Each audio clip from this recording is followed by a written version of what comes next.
Board of Education to order at 7:30. Please stand for invocation and the Pledge of Allegiance by Mr. Janitis.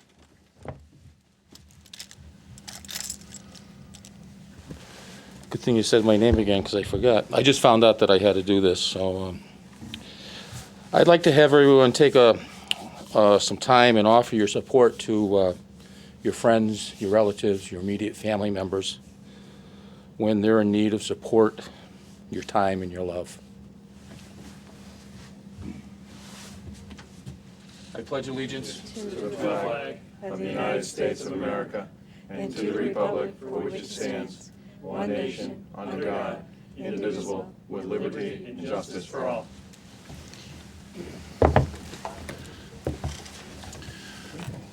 A fire evacuation announcement. In case an alarm should sound requiring us to evacuate this chamber, the exits are as follows.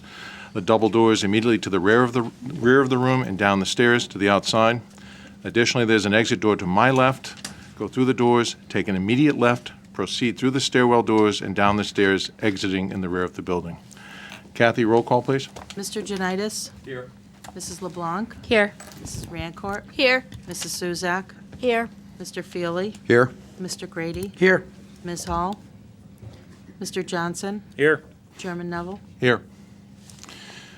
Approval of minutes, the February 7th special meeting minutes. Do I have a motion? Second. Seconded by Mr. Grady. Mr. Grady. He beat you to it, I guess. Yeah, that's okay. Any comments? Any discussion? All in favor by a show of hands? Opposed? Abstain? It's unanimous. The approval of the February 14th regular meeting minutes. I have a motion, please? Motion for approval, February 14th, February Is there a second? Second. Second by Mr. Johnson. Any discussion? All in favor by a show of hands? Any opposed? Any abstentions? One abstention from Mr. Janitis. Okay. We have a board guest here tonight, Dr. Schumann, our superintendent-elect, and basically, we've had a couple of discussions at our personnel meetings, and as part of those discussions, Dr. Schumann has shared with us some of his thoughts on a cabinet arrangement, and we asked him, it was a consensus to have him come to this meeting and present his thoughts to the entire board. So I believe you have a PowerPoint for us and some discussion, right? Come on up. Kathy will put the, Got the Galaxy running here.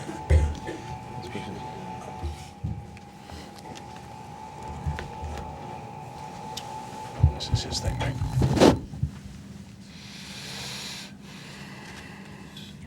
All the board members have copies? Should have a copy, but Okay, yeah, very there's good. plenty here for members of the audience.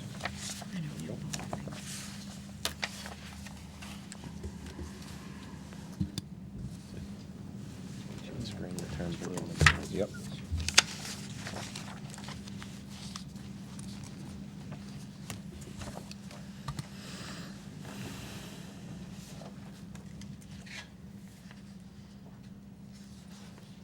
There you go. Okay, thank you, Chris.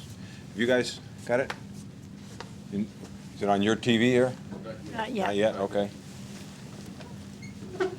I'm not quite sure how that happens. They said it was. There it is. There it It is. is We're now. all Okay, set. good, good. Happens by magic.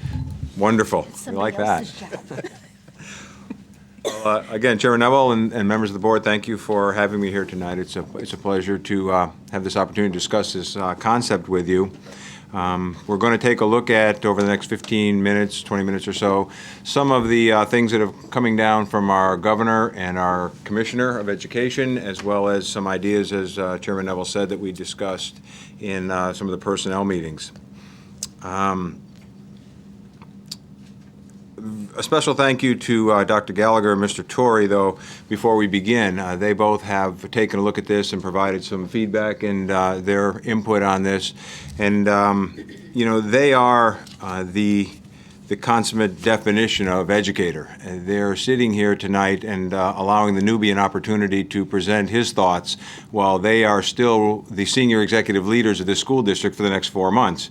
And so I really do appreciate and respect their professionalism allowing me to sit here, and not everyone would do that. And for them to sit here and embrace new thoughts and new ideas while they're still at the helm is a tribute to their passion, their commitment to this school district. As you all know, they've been here a long time and they're committed to making this the best school district possible. So, gentlemen, thank you. I do appreciate you letting me come here and do this tonight. We're going to take a look at this PowerPoint. It begins with the slide from the governor, and as you know, the governor and the commissioner are actively pushing forward actually aggressively pushing forward some reforms, and we're not sure at this point what's going to make it through the legislature and what's not, but they have the 6 pillars here, and we'll take a brief look at them, and these are the things, whether there's legislation and resources following them out of Hartford, they're going to come our way. And hopefully they'll come with good legislation, and they'll come with adequate resources to make it all work in our district. But we all know that hasn't happened in the past on a regular basis, and it may not happen this time. So we have to be prepared for their thoughts and their ideas as they go forward. And the first thing they want to do is they want to provide high-quality early childhood. And much of the research is out there that says the children who come to school ready to learn and have had some good experiences up to age 5 are much more successful than those children who haven't had that opportunity. So they're going to equalize that, or they're going to attempt to equalize that. They want to provide support interventions for schools that aren't doing as well as they think they can. They want to expand high-quality school models, and they're talking about things like traditional schools, magnet schools, charter schools, and others. And I think I shared with the Personnel Committee that when visiting the Metropolitan Learning Center a few weeks ago, I asked for the list of students from Enfield who were attending school there. There are 60 children from Enfield attending the Metropolitan Learning Community school down there. And so I got a chance to talk to some of them and ask why they were there and why they decided to make the trek down from Enfield every day. And they said they like the facility, like the building, they like the opportunities to travel and study in other countries. And so those are some of the things that we will need to either begin to start to provide for the students of this community or understand that our students are going to go somewhere else to go to school. And those opportunities are on the governor's list for expanding. They want to get rid of some of the bureaucratic red tape. We know how confining that has been for years for all of us, at your level, at my level, Dr. Gallagher, Mr. Torrey's level, and at the classroom level. So they're going to look into taking care of that and easing some of that for us. They are looking to make our schools housed by the very best teachers and principals that are available. And that certainly is a goal that we aspire to as well. And they want to deliver more of the resources and things to our district. They're going to look at districts with the greatest need, but that's, as I said before, hopefully those adequate resources will come to all of us. As we move forward to do these things that the governor and the commissioner look for, one of the things that we need to do is come up with some kind of a theory of action, a set of lenses that we're going to use to do this work, because it's going to be complex, it's going to be challenging. One of the leading change agents in our profession is Michael Fullen. Recently he's released a paper, and he talks about the 4 right drivers, the most important things for making a system reform. He talks about capacity building, and group work, pedagogy, what's happening in the classroom. And systemness is his word, making sure all the systems we have are aligned to our mission and our vision. And so as we look at the leadership concept that we're going to be thinking about in terms of setting up a cabinet and the way the cabinet's going to work, we're going to look at it through these lenses. And these are the lenses that are going to guide the work that the members of the cabinet will do. So we think of this as a system. We look at the Enfield Board of Education at the very top, in conjunction with the Enfield Town Council, and then we look at the school district in the circles below. The circles below show an opportunity for a flow and expansion of policy and strategies with fidelity throughout the district to be able to get from the Board of Education's vision and their policies all the way down to the classroom. And this is the way it would flow through the leadership of the district, through the cabinet, through a central office leadership team, the administrative council, the department chairs and program leaders, and then it would make its way to the teachers and the students. So this is the leadership structure that would get your philosophy, your mission, your vision out into the schools. It takes on a little different look, though, when it gets to the classroom. If we look at the most important thing on the target, it's the bullseye. It's called the instructional core. It's the place where the students and the teachers and the content come together. Those relationships, that work that happens there, is why we're in business. And if we keep the focus on that, we look at this diagram. It was created by the Public Education Leadership Project at Harvard University.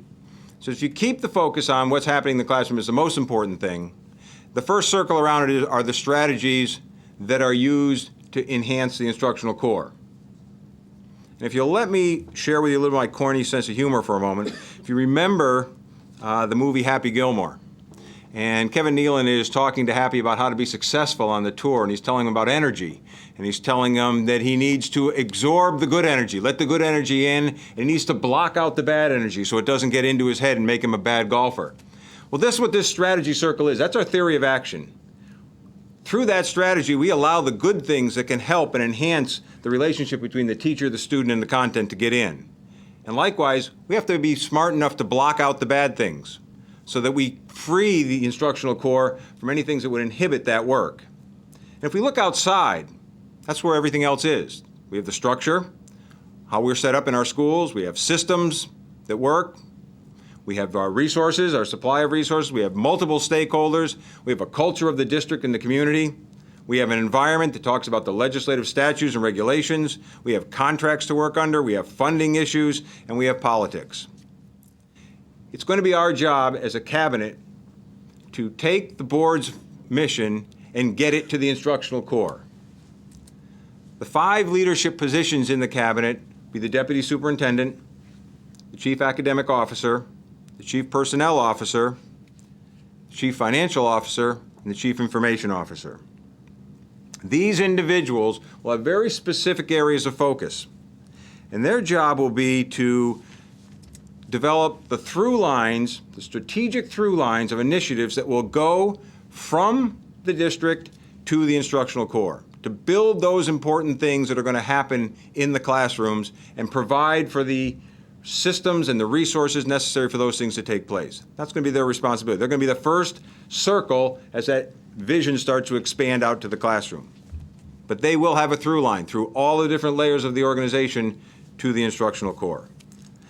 In the board packet that you received prior to this meeting, you saw some of these things about some of these specific responsibilities that these people take on. And these are not all new responsibilities. They're being done by many people in the district right now and being done very well. We're going to realign perhaps some of them and expand on some of them. The deputy superintendent will have an expansive teacher, leader, and effectiveness evaluation reform. That's coming out.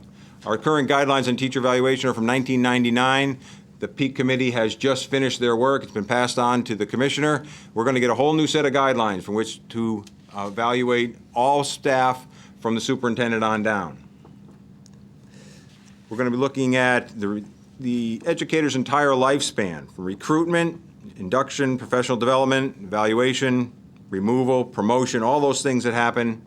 And one of the most important things that the deputy superintendent will be working on is taking the governor's priority of removing some of that red tape and allowing us to free up some of our innovation and ideas and move them to the classroom, making sure they're the right ones, and so that we're able to do some new innovative things that meet the needs of all of our learners. The Chief Academic Officer. This will be a new position. It would be morphed from the Director of Curriculum.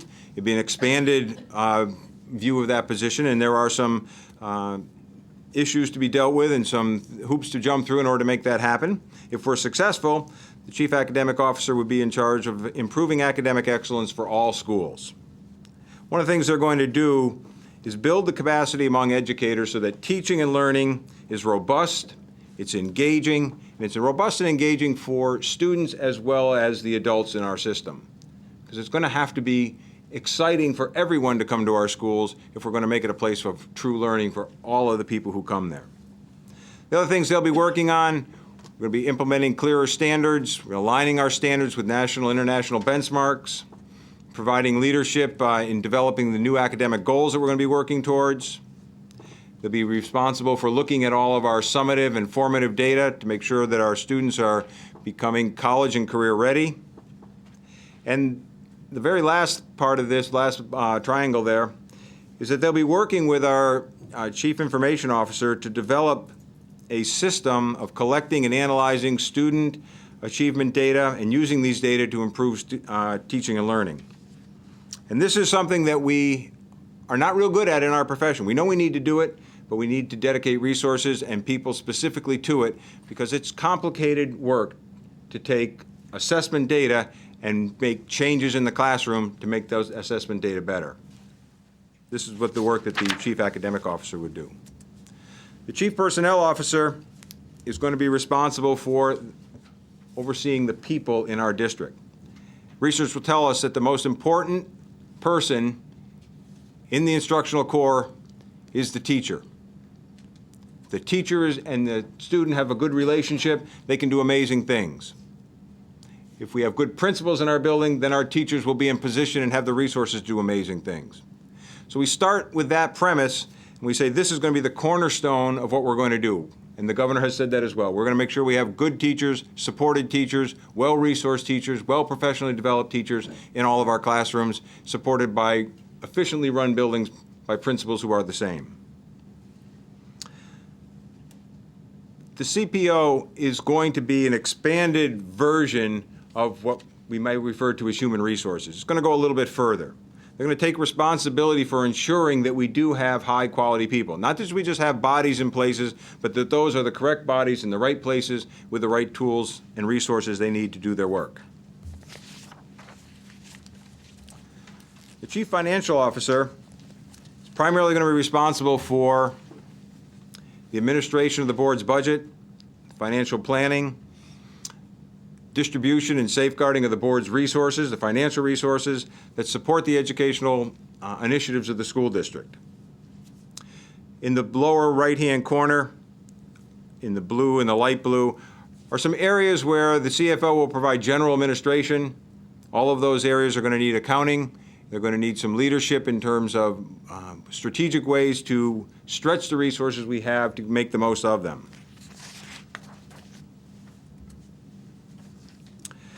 The Chief Information Officer is a new position.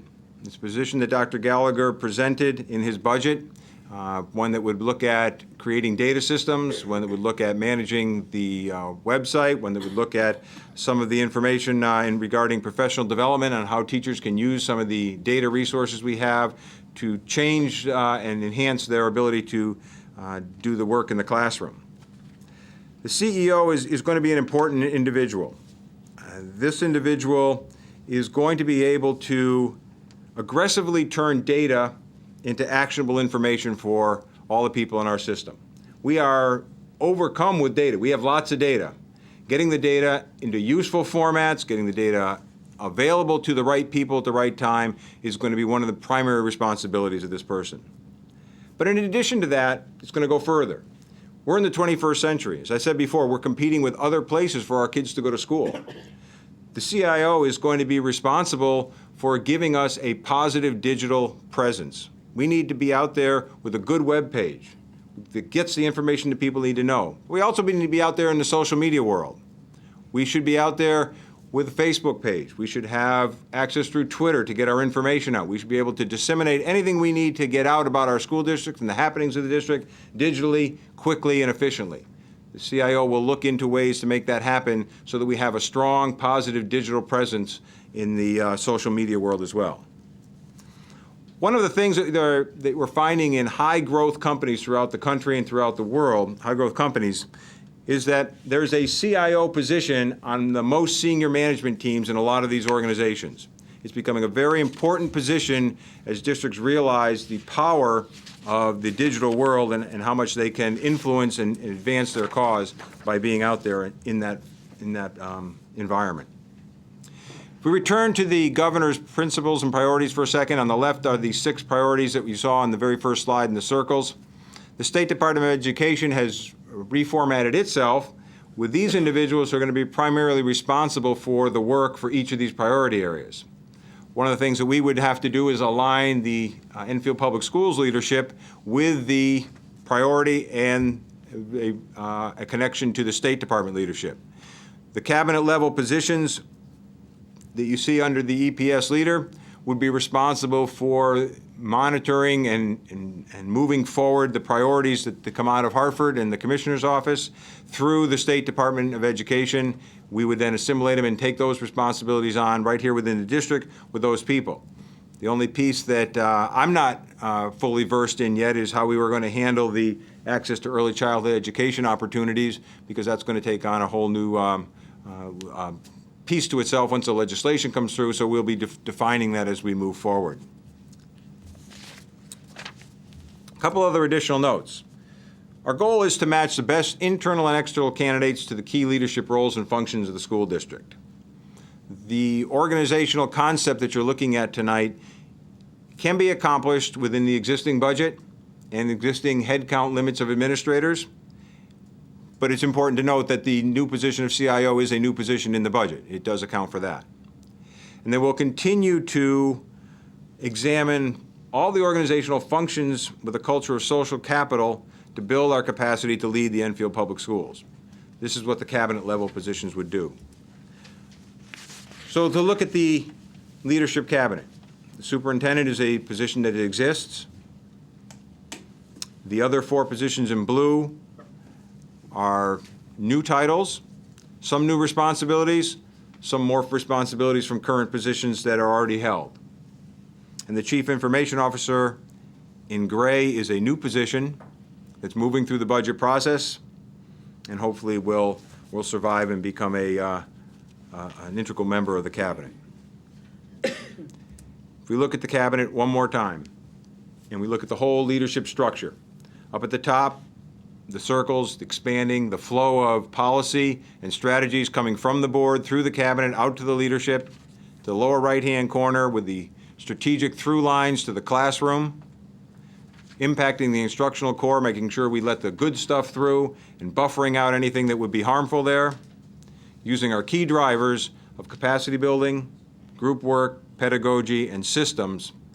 And this is the leadership strategy that you're being asked to consider and to embrace as a way to get your mission vision to the classroom. So that's what I have for you today, and if you have any questions, I'd be happy to answer them. Any questions, folks? Questions and comments? Yes, Peter? I've been gone for a while, so. Before I go any farther, before we go into executive session, if we could just sit around so the Fermi rep can take a picture for their yearbook, Not a problem. if we can try to do that, thanks. Going with the presentation, I have a lot of qualms with the things coming out of the governor's office, and with the commissioner, particularly with his background in education and what they're pushing for. So I don't want us to get too juiced up over this. We're talking about early childhood things and where's the money going to come from, support for poor schools. I look around the state, what little I do know about schools in the urban areas, they seem to be getting a tremendous amount of funding now. The highest quality schools being used as models. We do have to keep in mind that there's not one shoe that fits everything in the state of Connecticut, for sure. Between our urban areas, our suburbs, and the urban areas. Getting rid of the red tape would be my comment, just from my experience in education. I think the state's the one who put it there in the first place. Just get rid of the chains that you already put on us. And as far as best teachers and principals, I think in a community like Enfield, through my experience and everything, I think we're pretty well stacked with some pretty darn good teachers and administrators, and do a very fine job with what we have. One thing that I don't like about this, I mean, I can see this remodeling on the local level, but I don't like the idea of where it sounds like things are coming top down as opposed from the classroom out and then getting your hands on it, because I'm still of the contention, if you're looking for the experts in education, you don't have to go any farther than the classroom. And I would like to see a good working relationship between the classroom teachers and central office. Oh,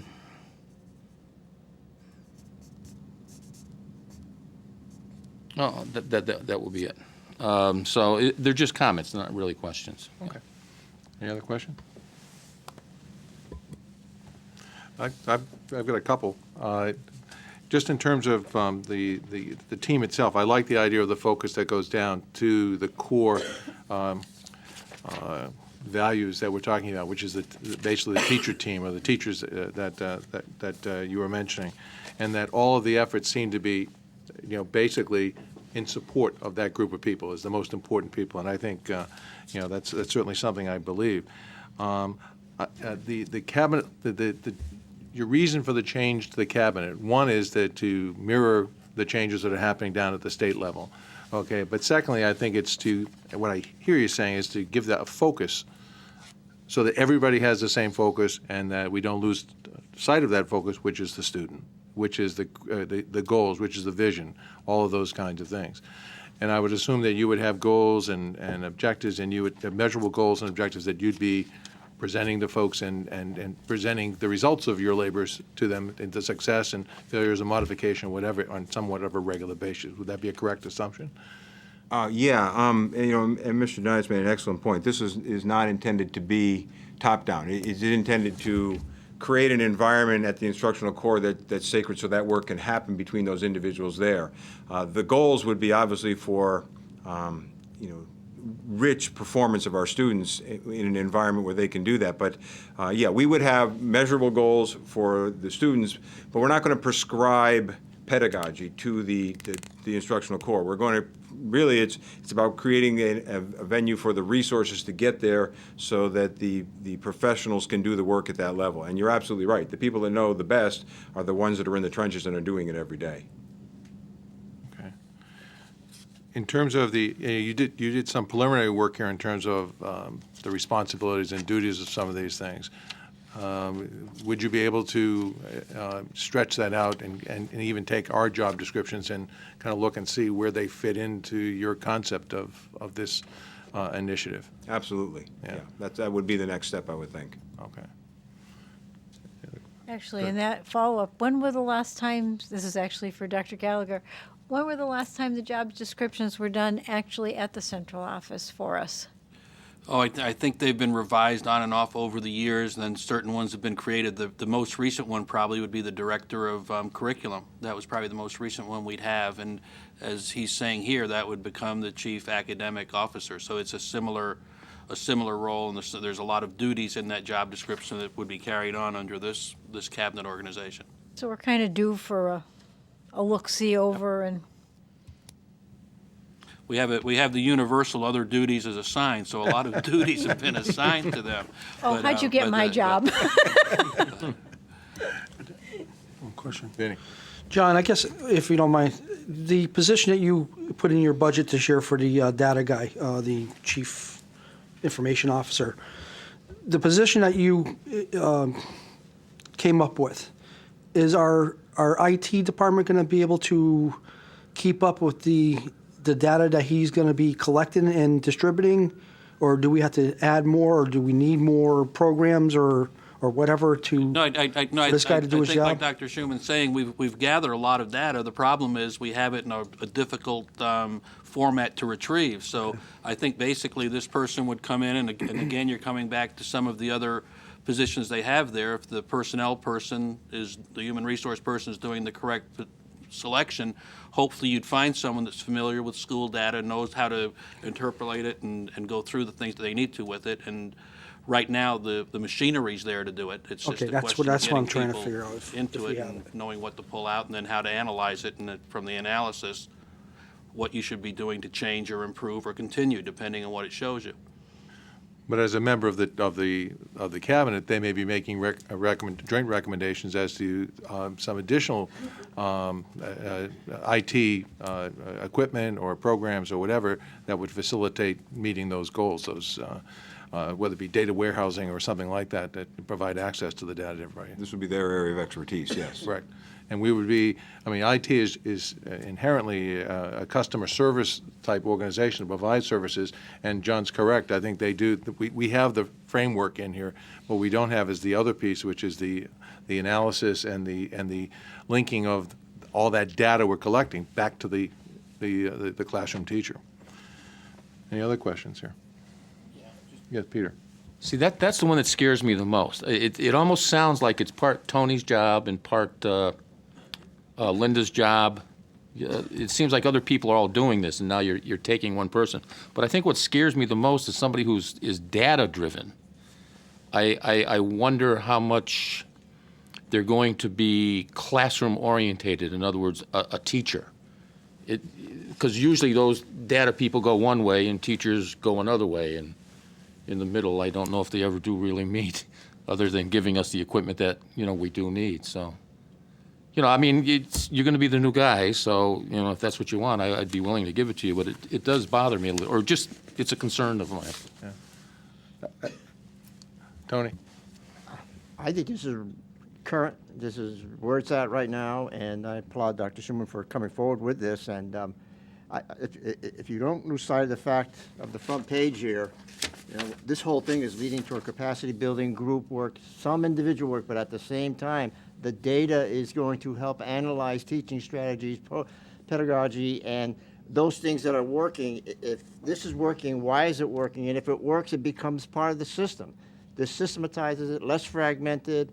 Those intangibles that come at us from the outside, AYP, you name it. And I see this as a sort of a whole body, and it puts, it's systemic. It has that potential for becoming systemic. So I applaud you for doing that, Dr. Schumann. But Peter, I think it's a process. And I understand your questions and your comments. But I think we're at the beginning stages of this process. And I think as we get more of it, because I think this is the direction that the state's going, and I think this is the direction education is going, not just the state of Connecticut. One of the good things about it is that I think it does focus on the classroom teacher. And what it does that I like is it keeps everybody's focus on what goes on in that classroom. Because sometimes I think that goes off to the side sometimes. We get caught up in some other things. But if I'm correct, one of the prime responsibilities of the chief academic officer is to make sure that classroom, that we don't lose that focus on what our mission is. Actually, the whole cabinet. Yes. We'll have through lines, but the chief academic officer especially, sure. Yes. Kevin. Dr. Schumann, I like the idea that you're looking at ways to analyze and do something better. My question is what is it that we are currently failing to deliver that this offers a solution to? Since this is the first primary thing you're bringing forth, it must be a big need, and I'm failing to see that need is what I guess I'm looking for. Well, first of all, that's an excellent question. Asking for exactly what's going to change and why we need it is important. I don't think we're failing at anything. Everything I've been able to learn about the district since first getting involved back in the fall told me it's a very strong district. There's nothing we're failing to do. What we need to do, what everyone needs to do, all school districts across the country, is start to do what Mr. Torrey just said about finding ways to do better work in the environment we're moving in.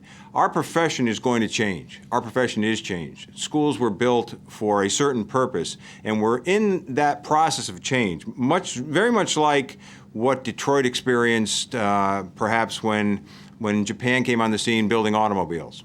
And they weren't ready to make that change. We're facing that need in our profession. And it's a painstaking process of moving from something you do very well to planning for building a different product, giving our students different experiences. So having said that, what will this do to help us do that?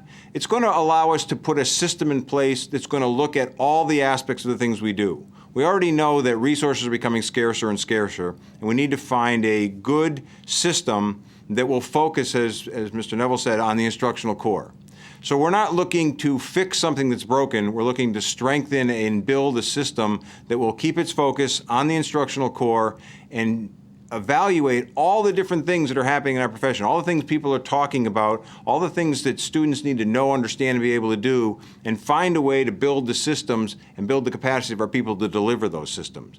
So I think this is the first step in putting together a leadership cabinet that can take the board's mission and start to spread it out so that it will get to the classroom with fidelity and all students have an opportunity to go to school in a real progressive school district. And do you see this as satisfying the need moving forward for your need for analysis that I'm hearing we're gathering great information, but we don't have the analytics behind it right now? Do you see this as that? One of the things that we have No Child Left Behind because the profession for many years was not able to really put its finger on what matters and measure it in a way that made legislators happy. And so the federal government decided we're going to come up with a way to do that, and they mandated it. And now we're under that gun. Now we have to fight our way out from that mandate and find better ways to figure out what our kids need to know, understand, and be able to do, and prove that they're getting there. So I'm not saying that, you know, the quantitative data that we're going to be able to collect is necessarily the silver bullet to making all kids brilliant.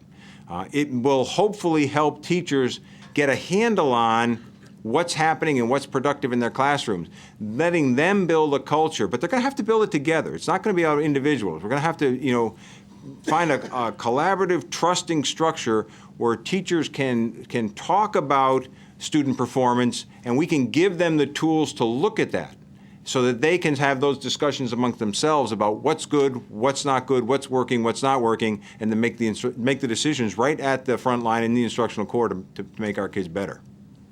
Thank you.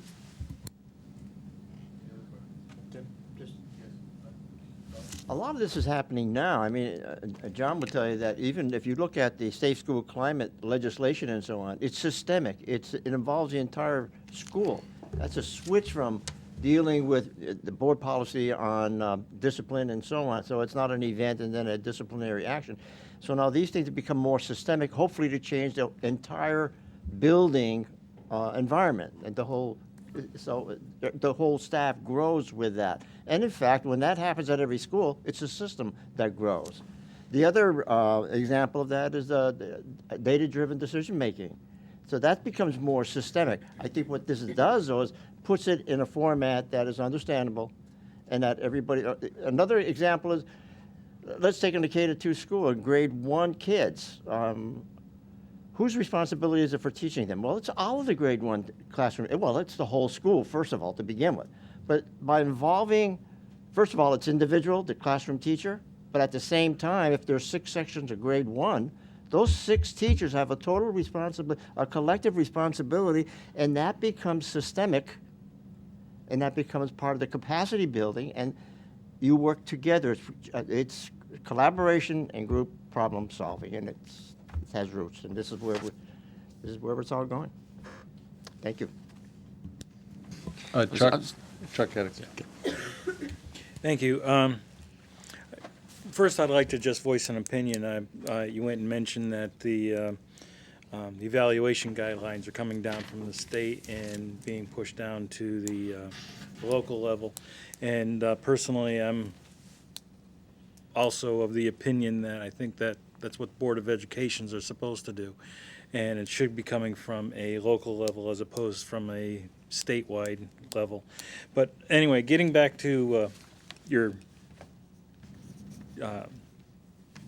cabinet here, are you looking for a CIO in the traditional sense of the word, or are we looking for somebody who is more of a data miner and a report supplier? The actual, Because it well, looks like you're looking more towards a data miner. Yeah, in terms of a CIO that would be responsible for all the technology, some if you look at some job descriptions for CIOs, they're responsible for all the technology within the district, hardware, software, that type of thing. and that might be, a position might be referred to as Chief Technology Officer.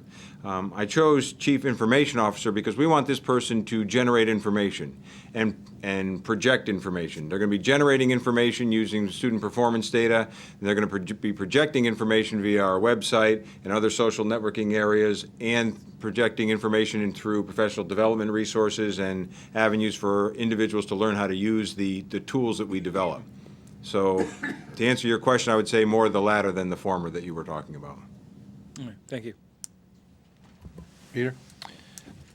Going back to something you said, Tony, you know, and I'm glad you used the first grade as an example, because it's one of the positive things I think that have come out of the reorganization that we did, where you can take first grade teachers and have them in a building and sit and talk with each other about what's going on in their classrooms and stuff like that. But as you move up through the grades, once you get into the middle school, where you now have a team of teachers and you now have 120, 125 kids, you can give me all the data you want about those kids, but I don't know as a teacher if you can really use all that stuff. And I would think like an English teacher, whether it's at the middle school or the high school. I mean, you can have that person sitting there analyzing the data, this is what the child needs and stuff like that. But who's going to be correcting those papers and putting the comments on the papers and stuff like this? So I think I don't want us to go crazy with the data. I mean, I realize now that there's a use for it. But I also still feel, you know, you hire the good teachers, which we have in Enfield, and most of that stuff's getting done. So. Any other comments? Yes. This is not probably as important as what you guys are discussing, but I just had a question on the different social networking pages, and I was wondering what kind of information you plan on projecting on those. Well, I envision information about the school district, accomplishments, activities happening at the schools, maybe reporting back from those, photographs from those events, certainly information on schedule changes at any of the buildings due to things like that. Facebook is one place to go, the website is one place to go, but Twitter's an incredibly quick way to get information out if something gets changed or canceled. And it also allows information to get to a vast group of people very quickly, as you are well aware. So I would say, and I'm not an expert in those areas. I don't have a Facebook page, and I'm not, I'm not an expert in Twitter by any stretch of the imagination. But I do realize the power of these systems, and I think that we can build on that power to strengthen and get our message out there to this community and beyond even. Would the pages be open to the students to like post things on, or? That's a good question. I think that, and I'm not as familiar with that as I should be. I think we'd have to figure that out. I think that one of our responsibilities as an educational organization is to prepare students for the world they're going to live in. And you're going to live in a digital world. And it's going to be there. And so you're going to have to make, just like, maybe we had to make good decisions about horseback riding back when schools first started, you have to make good decisions about navigating the digital world. And so it's our responsibility to give you that education. And so if that means opening things up and letting you experience success and failure there, then that may be what it means under certain guidelines. I'm not sure how we would monitor that. But we have a responsibility to prepare you for where you're going to go. When you leave Enfield and Fermi High School and you walk out the next day, if we haven't done our job, you're going to step on a landmine, and it's going to be our responsibility if we're not preparing you for that. And the digital world is the place where you can see it all day long. People are getting in trouble out in that world, and so if we don't embrace it and teach you how to use it and teach you how to survive there, we haven't done our job. All right. I have one last comment on this topic. As long as we can figure out a way to like control what's being posted on these websites, I think that could have a very positive impact because students would be more excited about school, and therefore people would want to go to Enfield Public Schools more, I feel like, and also would make us more modern. If it gets kids excited about school, I'm interested. Thank you. Any other questions? Yes, Tina? I would just like to thank Dr. Schuman. I think this is a very forward-thinking presentation that you put together. I think keeping an eye on what the state is doing is very integral in our processes. I think this was great, and I appreciate all your insight.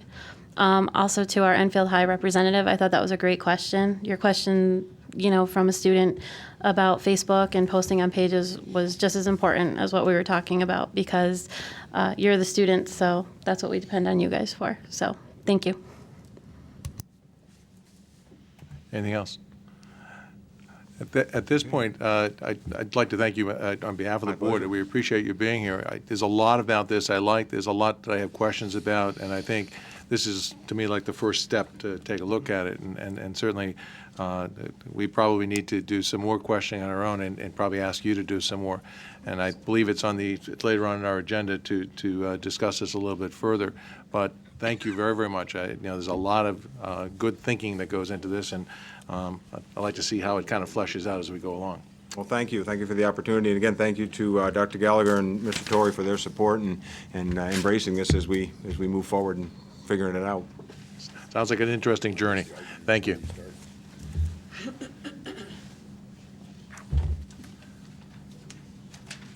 Correspondence and communication?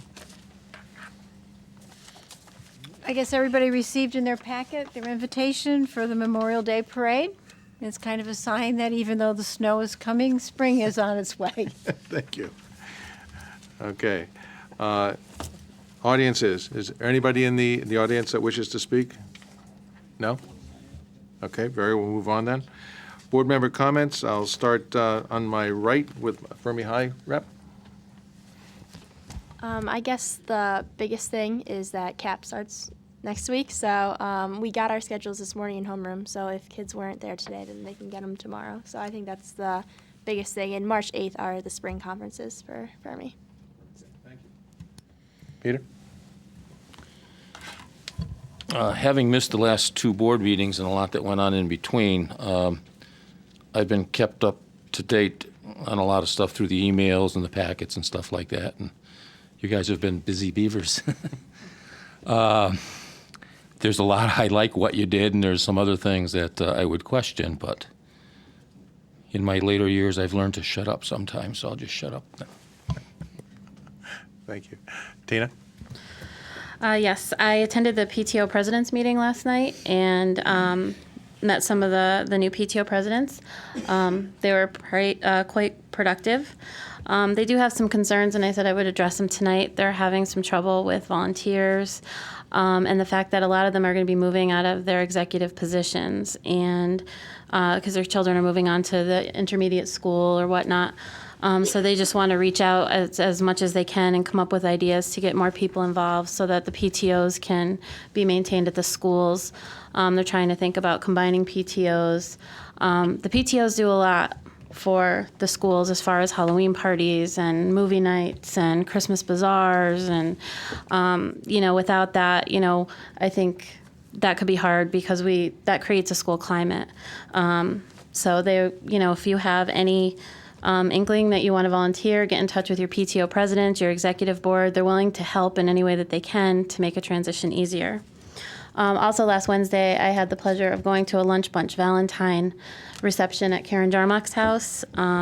This was put on by Karen and Roger LeBlanc from the Food Shelf, and they talked about how they help families in the summer with a lunch bunch at St. Patrick's Church every day from 11 to 1.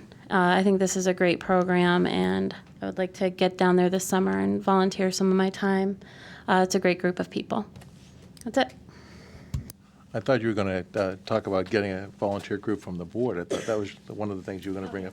Actually, they have groups that come in and volunteer at the lunch bunch, and I thought it would be fun if the Board of Ed got together and did a Board of Ed day at the lunch bunch volunteers.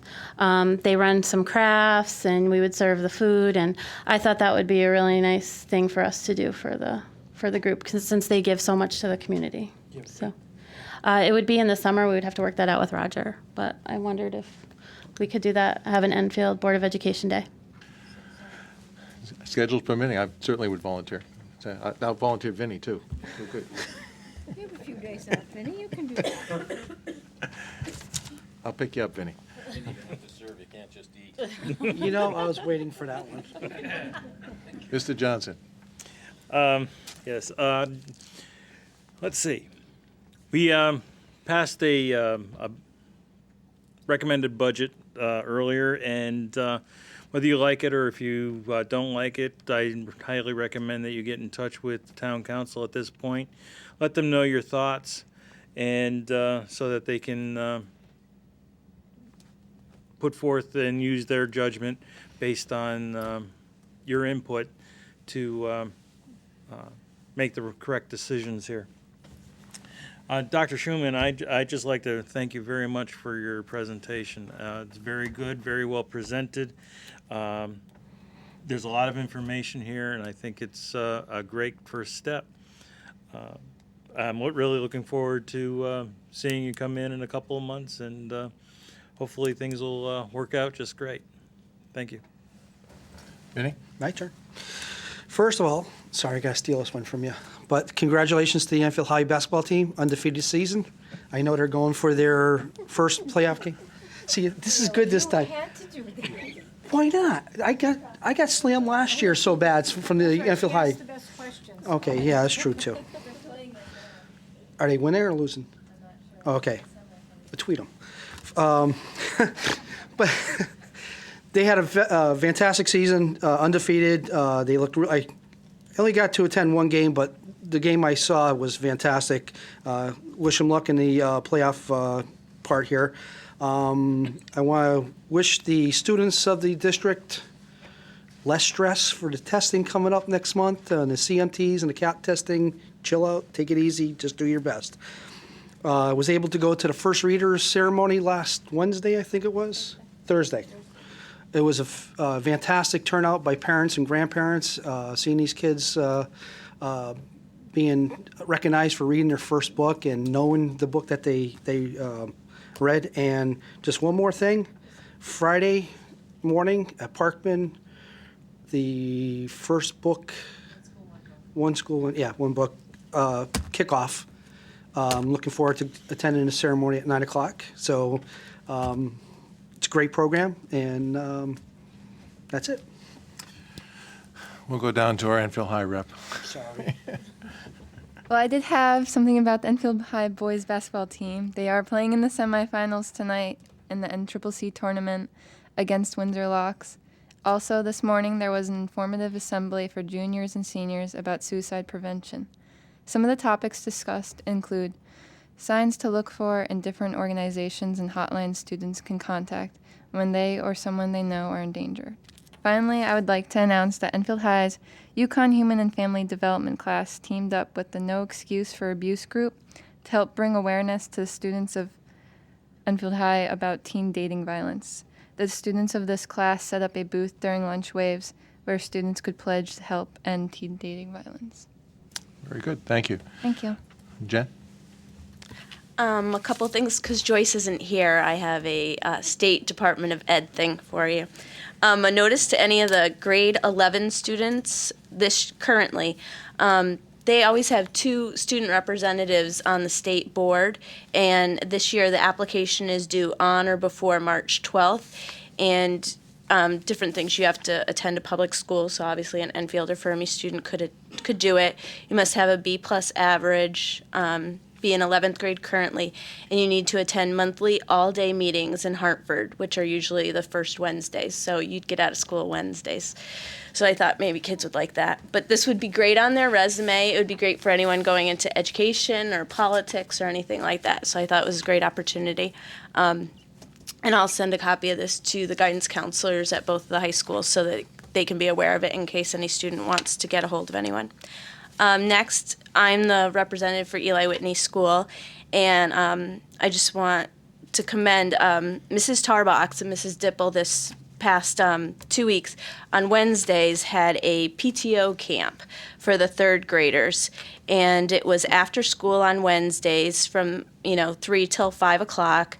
The kids brought a snack, they did their homework, and then they did activities, and it was wonderful. My son couldn't go last week because he was sick, and probably tomorrow with the weather it'll be canceled again, but hopefully we'll have a makeup day. But I want to just commend these 2 teachers because they go to every PTO thing. They are wonderful, and they're taking their own time to do this, so I want to commend them on that.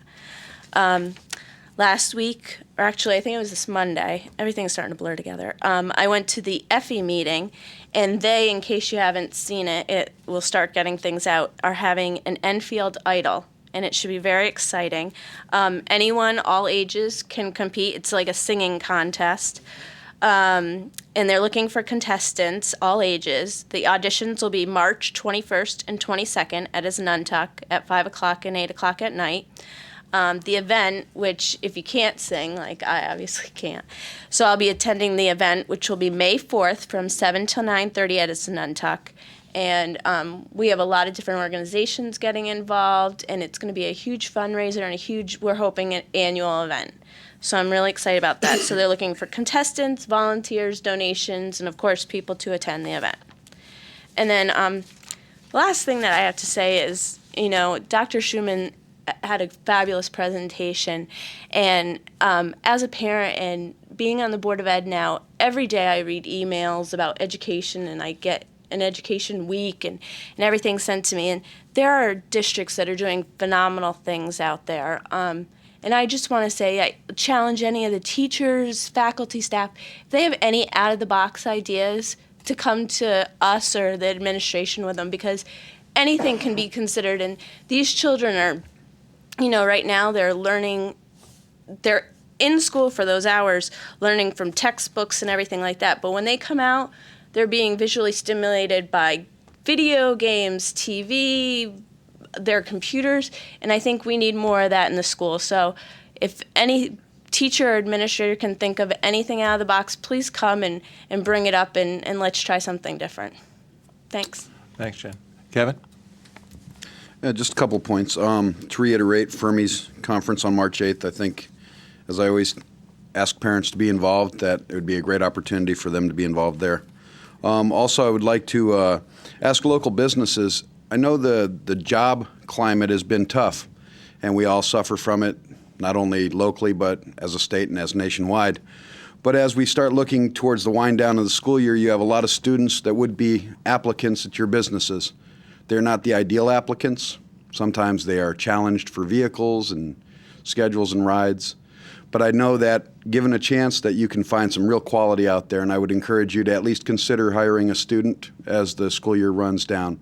You might find yourself with a star on your hands.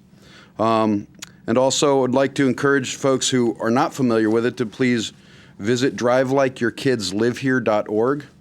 I think that, at least in the part of town I live in, which is over in the Green Manor, over near Nathan Hale, we have a speedway that goes right by Nathan Hale, and I know it's been a point of concern and contention for parents for quite some time. And I would definitely like to encourage those who might be traveling that road to please act like your student, like your kid is there, and just be cognizant of it and slow down. Thank you. Donna? I guess I'm the Nathan Hale liaison, and I went and I did bring a copy of their One School, One Book, and it's called Have You Filled a Bucket Today? And this also goes with the Safe School Climate. And as you know, Nathan Hale is pre-K to 2, and it makes tangible, I think, the fact that we all have feelings and we all carry them around with us, and we somehow make people feel better or worse by how we act, and we make ourselves feel better or worse. And it's an excellent book. Teachers have, put it into the curriculum. It's open for, the size of buckets and the number of buckets, and there's a myriad of things that they have done. And I think this is a really good example of how we have embraced the fact that we're coming up and we're making our schools safe and making kids understand tangibly what it is like to be with somebody. And also with Kevin's comment, I did email Dr. Gallagher, and he might speak to something that's going on the Nathan Hale traffic situation, if you would. And also with Jen, you said you had a parent who has a student that, as the AP classes are coming into to light that we may not be offering both at both high schools. I think we ought to embrace what Jen's saying, and we ought to embrace technology, and we ought to look to, maybe Skyping our AP classes. If I've got to start somewhere where somebody might be paying attention and caring, I think it's going to be at my higher levels in the high schools. So maybe that's the step. Thanks. Very good. And I just have one or two comments here. One, I just thank to Dr. Schumann. I think it gets us thinking about a direction that I think a lot of us have been thinking about for a while, and I think we've organized it and at least get us to the first step of it. So we hope to get our heads together and proceed and figure out what other information we need to make an informed decision. Secondly, a couple of weeks ago, I think Donna and I went to a CAP tea breakfast over at Fermi High School where we saw a lot of kids get recognized. And I think one of the things we've been trying to do here is celebrate the good things that our kids do. We get wrapped up in policy and budgets and all that stuff. And what we're really about is kids. And our kids do a wonderful job, including our sports teams and our kids that are going to be taking the CAP and the CMTs. We have wonderful kids, and we don't want to lose sight of that. And this was really, really a fine situation put on by Mr. Newton and his staff, and the parents and the kids were just thrilled at the presentations that were made there. So I'd just like us to do those kinds of things. Pardon me? 10 students had perfect scores. 10 students had perfect scores, I'm informed. And those of us that know the CAP-T know how hard that is to do. Okay. Let's move on to the superintendent's reports. Dr. Gallagher. Well, my first item is the CMT and the CAP-T test, which does a lot of data provided there. It comes up during the month of March. The tests are used to measure adequate yearly progress under the No Child Left Behind Act. And for the 2012 year, depending on which test you're taking, the bar is set at either 89% to 91% of all students taking that particular test reaching proficiency in the areas of math and reading. And in 2014, the bar rises to 100% of the people taking the test were scoring a proficient test, which is quite a challenge. I think most of you know in about 2 more years, Connecticut will be going to the national test, so we'll be phasing out of the CMT and the CAP-T, but they are very rigorous tests. They're also very important tests. The high school students, especially for CAP-T, if you score proficient on it when you're a sophomore, you've satisfied one of the requirements for graduation. So you're on track to receive a diploma. If you don't meet that requirement, there's other avenues you can take, but it is required to receive a diploma rather than a certificate of attendance. And the scores are also used to determine putting children in certain classes or certain programs from the grade school up. Depending on how you score in reading, it might mean that you receive additional help in reading and that type of thing. We encourage all the students to try their best. That's all we ask for you by doing your best. You've done all we can ask you to do. And I know for some of the people, it's very nerve-wracking, and there's a lot of pressure on the kids. They are high-stakes tests. I did send you the governor's proposal that came through, and if you had a chance to scroll through that 53-page document, there's one part in there that's talking about your funding being tied to how well the student does on the test. If they score at level 1, they count as a 0. If they score at level 2, they count at 25%. Proficient, you're 50%. You score level 4, you're 75%. You score at the level 5, it's 100%. You add all those up, divide by the number of kids, you generate a number. That's why, like Peter, I'm not real crazy about data. And based on that number, someone is going to plug in down at Mr. Mahoney's office what the ECS money should be for Enfield. I think that's terrible, personally, especially when you're doing it in a punitive manner. I would think it would be the opposite way. The kids that aren't doing as well need more support and need more resources rather than going 0. So there's a lot of things going on that as a board I know and as administrators we don't like, but it does come down, and I'd encourage everyone to keep in touch with your state legislators. Let them know how you feel about these things. One of the things that I would like to mention that I think is positive out of our reorganization, you have 4 schools will not be affected at all by CAP-T and CMT, and those are your primary buildings. So those K through 2nd grade students this year will not have to worry about their art, music, PE time being affected, not being worried about being super, super quiet when you walk through the building because the 3rd, 4th, and 5th grades taking the test, and I'm excited about that. My second item is the pre-referendum steering committee. The resolution that the council approved is in your packet. It lists the names of the people that were appointed to the committee. I understand they're planning to possibly have a first meeting this coming Thursday, but I haven't seen the agenda yet for that. But I'm being told that there's a letter that's going out for that meeting, and hope that meeting would be over at Enfield High School. I think they plan to meet at Enfield High School and go through the building with Art Pond Grants and some of the other people there. But what the council did ask the board was to take a look at the appointments and basically just review them and confer that the selections made were satisfactory to the board. And when we talked about this when we were doing the agenda, I think the intention, Mr. Neville, was just to see if anyone had a concern, and if not, I'll inform the town manager that the board appreciates the people that are serving, and we wish them good luck. It's got a lot of work to do on that committee. Anybody have any concerns? Okay, thank you.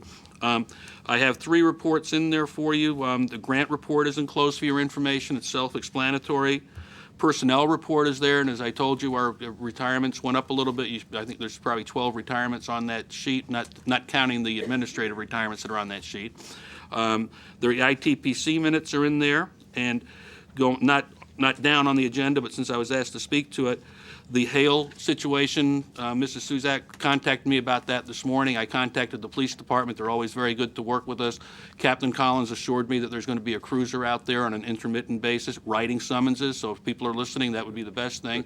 He's also going to confer with the traffic division and try to get the sign out that says your speed is, and that tends to slow people down. They know that, so they've been made aware of it, and they'll take some corrective actions for that. And then if I could, just a little bit here, vacillate from my printed superintendent's report, I'd like to thank the board for letting Dr. Schumann do his presentation. When I announced my retirement early, part of the intention was to hire the replacement and have the replacement work with the board and with the superintendent for a smooth transition. And you've been very generous with your time with Dr. Schumann. I know you invited him to your board retreat the very first weekend in January. He's been very, very generous with his time. He's been to policy meetings, he's been to personnel committee meetings, he's been to the strategic planning committee meetings, he's been to budget meetings, and he's been to board meetings. So I commend you for that. I really think that this plan that we're doing here to ensure a smooth transition, rather than waiting to the end of June and bringing a new person in and maybe having a week with me to work with me on some things, I think this is much better for the school system, and I think it's much better for you and your new superintendent as a team that you've had this opportunity to work together. So I want to thank the board for that. Thank you. I think from our perspective, John, we want to thank you. This could not happen without your cooperation, okay? And I think, and as Dr. Schumann said, not everybody would want this way this to go on as they end of their career. So I think it's your professionalism that's enabled us to do this, and we appreciate that. Well, as my wife from Missouri would say, I'm pretty comfortable in my own skin, so I want to do what's best, and I'm really wanting to make sure that the new superintendent is successful and that the system, benefits from the person coming in. So I'm happy to do it. We appreciate it. Tim, can I ask a question about something in his report? On number 2, the pre-referendum steering committee, there's a sentence in there. Its primary purpose is to work with the architect preparing a preliminary concept for a single high school. Is that saying that we're giving these 5 people the power to tell the architects what we want? No, that's my sentence, if I could speak to that. Yeah. What they want to do, they'll be kind of a sounding board for the architect, and the architect right now will develop a design that can be used as they go out to the public to talk about the concept of a referendum, and they also do a thing called explanatory text.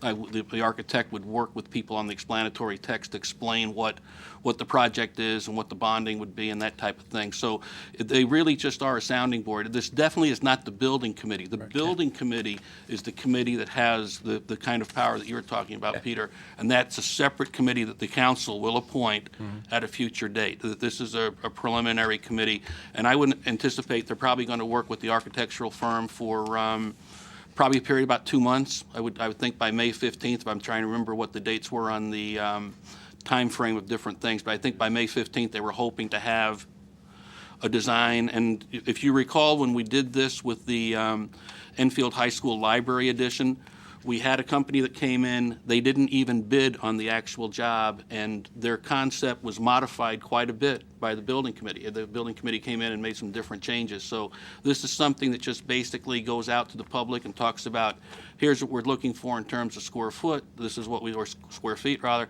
This is what we're thinking needs to be done to upgrade certain items, and they're wanting input from us so they don't overlook something that we want. So we've tried, if you notice with the teachers that were appointed to the committee, they've tried to go with the STEAM concept. You notice there's a technology teacher on there, there's a science teacher on there, so I think they've got a pretty good blend of people, because we know the main work needs to be in that D-wing section over there, which is your science labs, which are very antiquated, and your shop areas for the industrial arts shops and the science rooms that are there. So it's a good concept, I think, but they definitely don't have the authority to say to the architect, you shall make it this way, and we want this, and we don't want that. It's basically a sounding board. Well, there are about 14 people on that committee. Those are 5 citizen representatives, Yes. and they try to pick them for some of their skill levels. And there's two students on there, there's Right. 2 staff members, there's 2 administrators on there, and the various people that make it up, and there's people from the town.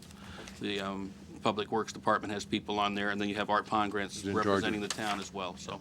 Very good. Okay. Board committee reports?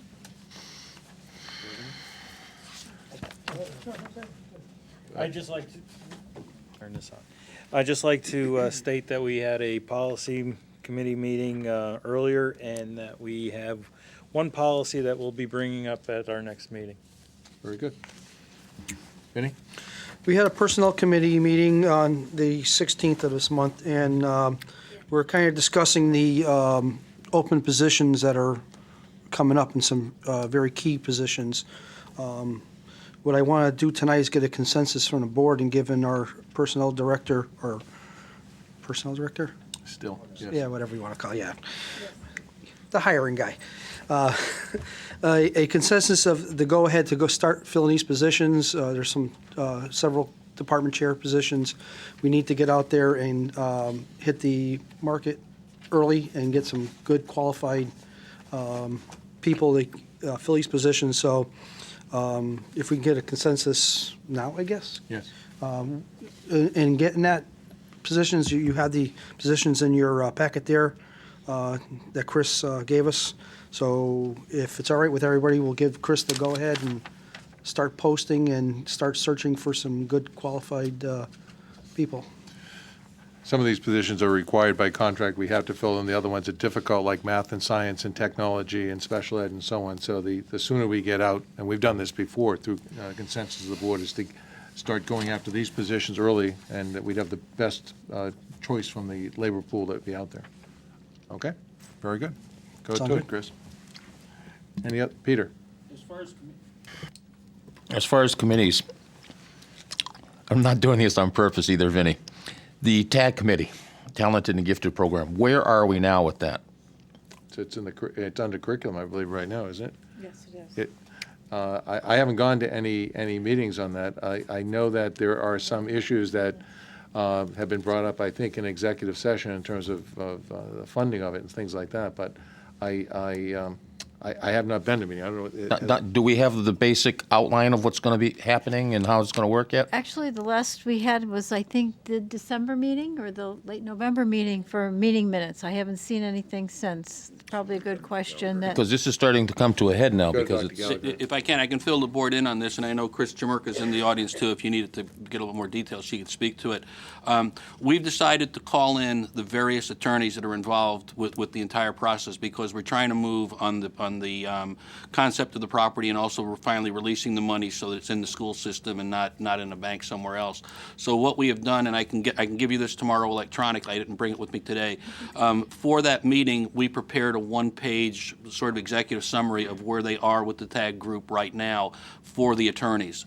And we can share that with you. It's not a secret document. We can give that to you, and that would show you where they are with their process and what their intentions are and where they are with this. They definitely are on schedule for starting the program, so that was the good news. And as I said, the meeting that she'll have with the attorneys, it mainly is to straighten out the transfer of the funds from the estate to the board's accounts and to have it here. So. are we going to be able to see what the program's going to be? Yes. ahead of time? It'll show you exactly what the intention of the program is, the grades that they're talking about, the number of students, those kind of things. So there'll be something in that, and we'd have something written out. And I think their intention on it, if I have this correct, I believe they're planning to do curriculum writing for it coming up this summer. So it would all be in place and ready to go for September. Okay, I'll get you that memo. I'll send it out tomorrow. very good. Any other committee reports? Approval of accounts and payroll? Yep. The Finance Committee met on February 23rd, 2012 to review financial statements for January 2012 and to examine various documents related to finances. Our review concluded that there is nothing significant to report to the board. Motion.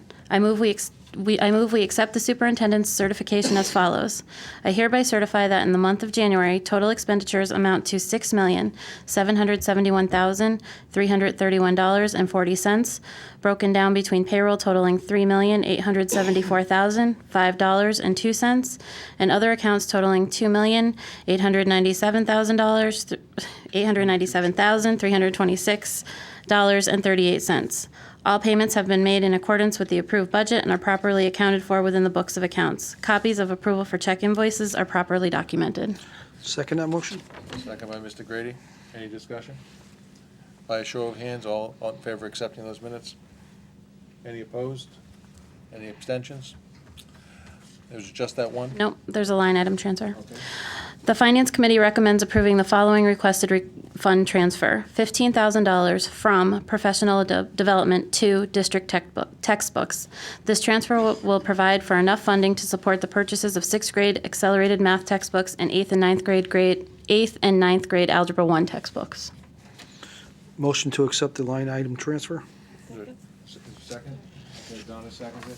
Any discussion? Sir? Yes. Yeah, I'd just like to ask if that's going to be pulling the money out of professional development. Will that cause us any problems as far as capital, as far as dealing with the other, anything else, as far as professional development is concerned? Chris, do you want to speak to that? Yeah. No, not at this time.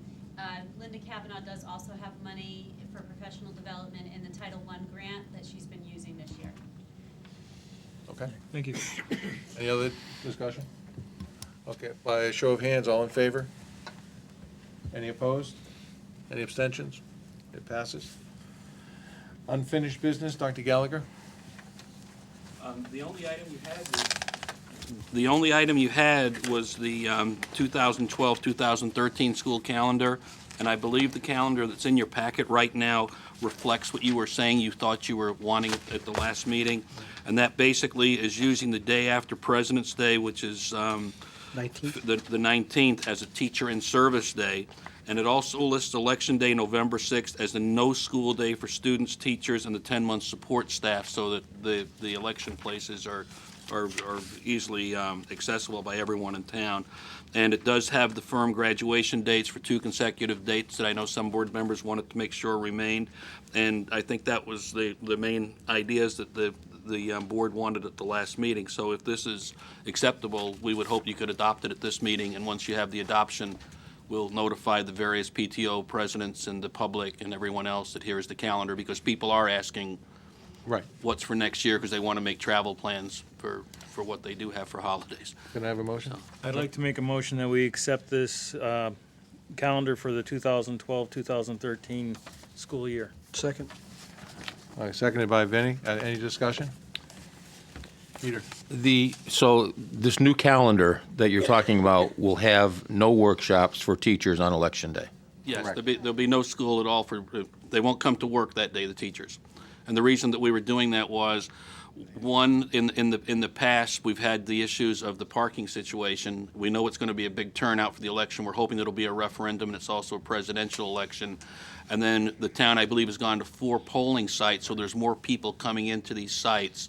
And we thought this was really the cleanest thing, because we know if we have it as an in-service day, we need access to at least 1, maybe 2 of the schools with the auditoriums to bring the teachers in if it's an auditorium type event, which typically at least one of them does. So this was the intention, was to stay away from that.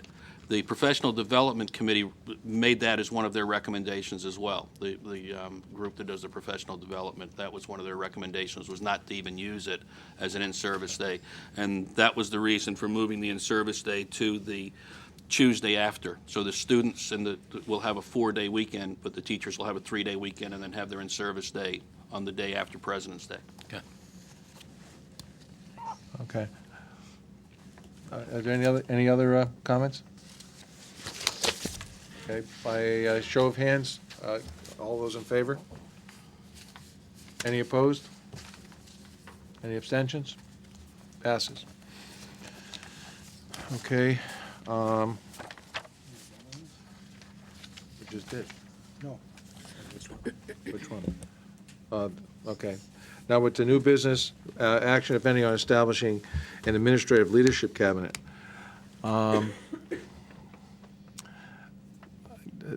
There's some questions that we need to get answered. I think that one of the things I'd asked Dr. Schuman was information in terms of the fleshing out those job descriptions and things like that. What does it exactly mean in terms of comparing our current job descriptions to what he envisions in this cabinet?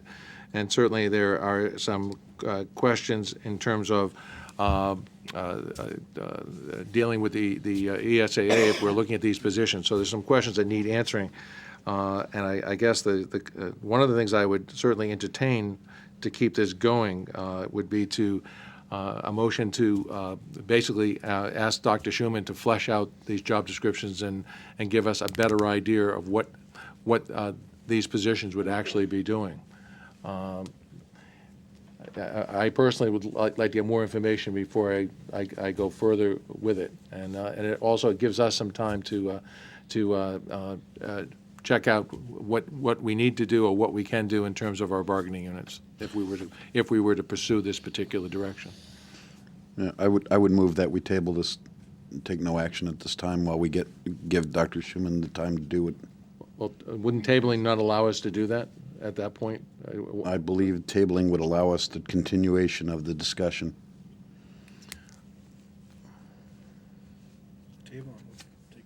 I think we'd just take it off it would just for tonight, correct. Allow him the time to flesh out those questions that you want fleshed out. But I believe it requires a motion to table, if I'm not mistaken. I guess, how much time would you need, Dr. Schuman?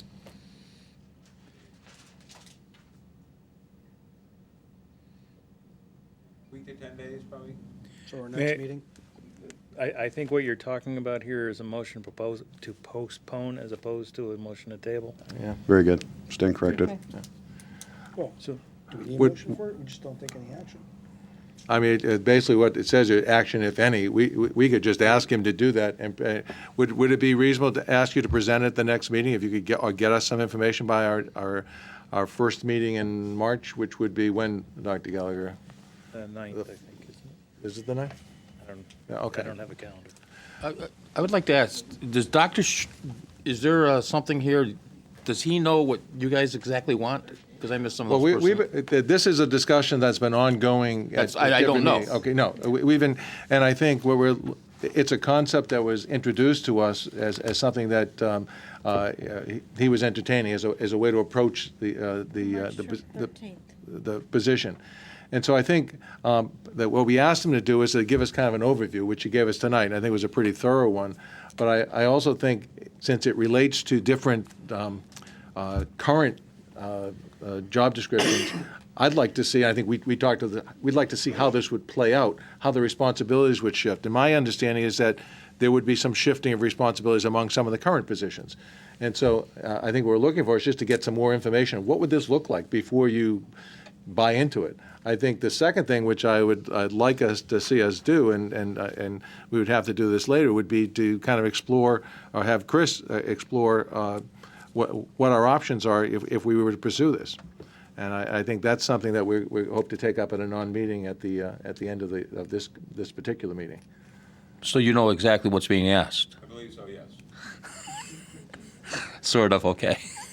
The 13th is our next meeting. If that's something, because you'd have to work with Dr. Gallagher and Tony and Chris, I think, to kind of put those things together.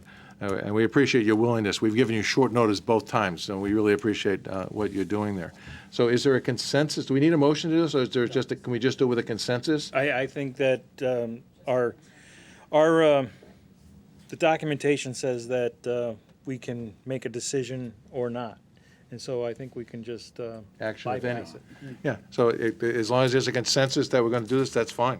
All right, So- we'll just stay on for the next agenda. We'll put it on the next agenda, Dr. Gallagher. That's okay? Yes. Excuse me, Mr. Neville, we're getting down to the point where I think we're looking at executive session, but before we get there, I'm not sure we have one.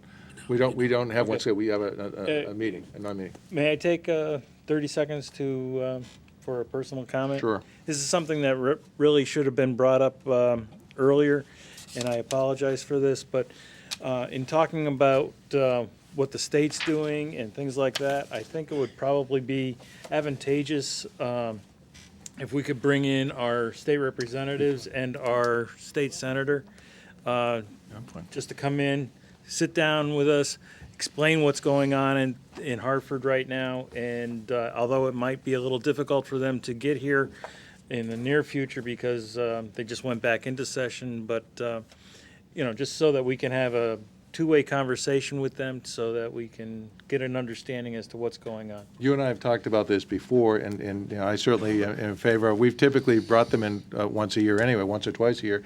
Would you ask Dr. Gallagher and to kind of explore that and find a They convenient definitely date? can ask all three of them. We're happy to do it. Right. I believe they came up a couple of weeks ago for the council, if I'm not mistaken. At least I thought I read that in the paper or something like that. I'm not sure, but. Okay, but I'd be happy to do that. If you could arrange it, Dr. Gallagher, and give us a We'll convenient date. contact the raids and see if we can get them here as soon as we can. Okay. Motion to adjourn. Second. All right, there's a motion to adjourn in a second. All those in favor, show of hands. Any opposed? There's never been anybody opposing. Okay. No, we have to get a photo session, and we have a non-meeting downstairs. do a photo.